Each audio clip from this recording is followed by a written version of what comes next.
Welcome to Nobody Cares.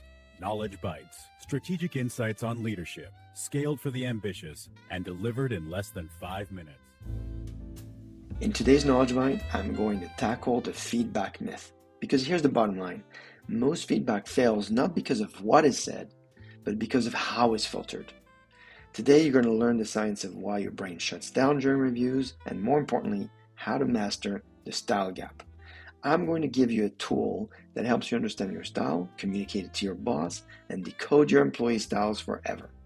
It's that time of the year again. The calendar invite hits your inbox. It's titled the Annual Performance Review or the Year-End Evaluation, and immediately your body reacts.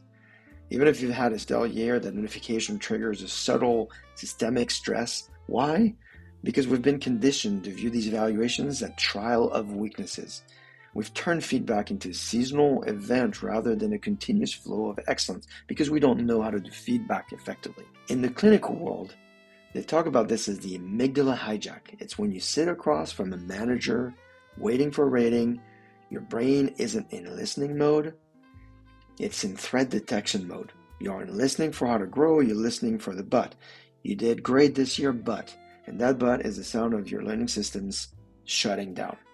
Look, I've sat on both sides of that desk over the last 3 decades at Microsoft, Google, Oracle, the 4 startups that I did. I've delivered hundreds of these reviews. I've received many of them.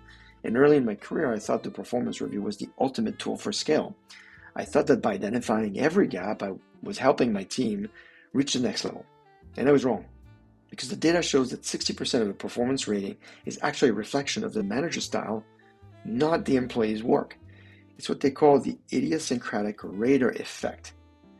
If you don't know your style and you don't know theirs, you're just two people speaking different languages and wondering why no one is being understood.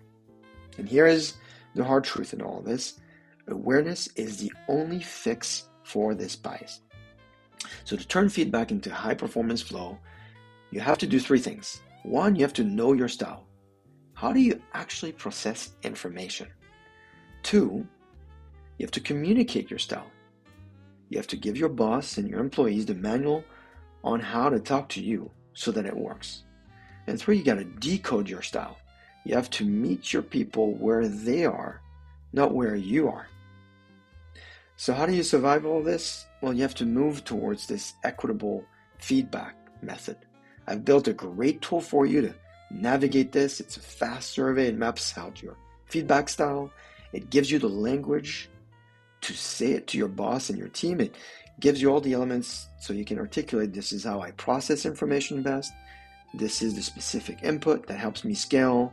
And it turns this defensive meeting that we do once a year into something we can do all the time and can become a strategic partnership. Where do you find this tool? It's really simple. You head on over to my Substack at carcast.substack.com, you subscribe, and you look for the post on feedback myth. And I know you're busy, so if you can't find it right away by going through the archives, just message me on LinkedIn or through Substack, or you can take any of my posts and write feedback survey, please, and I will get that to you immediately. That wraps up another episode of Nobody Cares. For more, head over to carcast.substack.com. That's carcast.substack.com.